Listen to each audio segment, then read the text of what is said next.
Even by the stormy standards of Knesset debate, this meeting stood out as rowdy.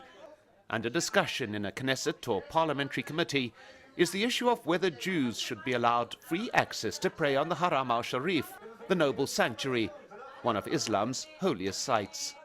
The Al-Aqsa Mosque stands on what Jews insist are the ruins of the first and second temples.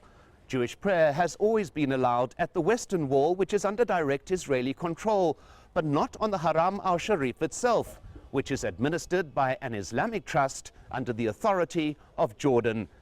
In the past, the status quo was largely challenged only by an extreme fringe of the Israeli religious right, but now it's become a matter of mainstream political debate.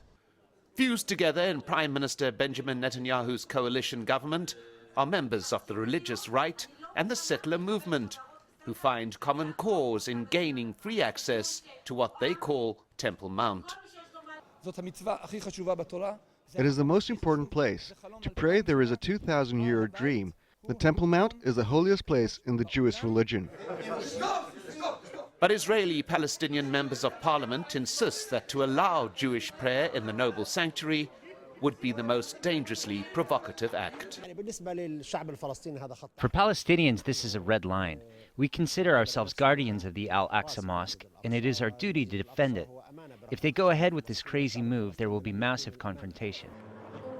The Israeli High Court has refused to decide on claims that Jewish prayer on the site is a religious right, insisting that it is the security authorities that must decide whether to grant permission.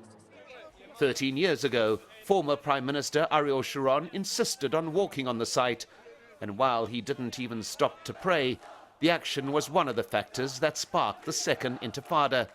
With those memories still fresh, the official police view is that changing the status quo now would spark massive religious and political unrest. But should the Israeli Prime Minister continue to listen to his police and block moves to introduce new laws, he could face the collapse of the coalition government that keeps him in power. Hanna, Al Jazeera, East Jerusalem.